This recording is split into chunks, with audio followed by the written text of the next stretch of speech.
Patrice Maison, bonjour. Vous êtes directeur de Césacom et vous proposez un master de marketing et communication. Alors, première question, est-ce qu'il y a encore aujourd'hui des postes à pourvoir en marketing et communication? Oui, contrairement à ce qu'on peut penser, c'est un secteur d'activité qui comprend énormément de métiers. Il y en a plus de 600 qui existent, évidemment avec beaucoup de métiers un peu spécialisés.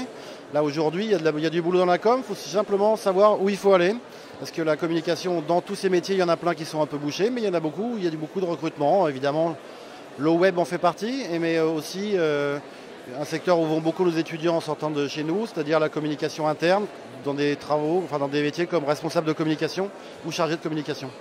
Alors, des masters de marketing et communication, il y en a beaucoup. Qu'est-ce qui fait la différence ou que propose de plus Césacom? Alors, on propose 3 choses de plus. Nous, on a 2 options. Une option où on dirige les étudiants plutôt vers l'annonceur, c'est-à-dire vers l'entreprise. Une option où on est plutôt axé sur les métiers d'agence. Et en plus de ces options-là, les étudiants passent donc le Master 2 de l'Université de Cergy, qui est un titre d'État. Et donc, ils ont 2 diplômes en un. Et évidemment, la force de l'établissement, enfin en tout cas notre credo, c'est l'alternance. Alors justement, l'alternance, la principale difficulté, surtout peut-être quand on fait du marketing et communication, c'est de trouver une entreprise qui vous accueille.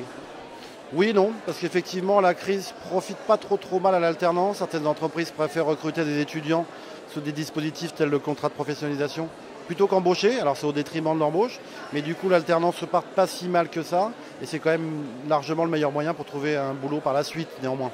Alors est-ce que vous proposez des postes en entreprise? On fait que ça. On a la particularité et la fierté de l'école, c'est qu'effectivement on place tout le monde, mais par contre on est restrictif en termes d'admission.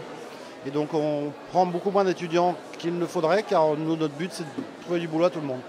Alors quelles sont les conditions d'admission, quel profil vous recherchez? On cherche des étudiants qui ont déjà fait de la communication pour une 5e année bien sûr, qui ont un profil déjà de bac+4 en com, plutôt général parce qu'on ne spécialise pas.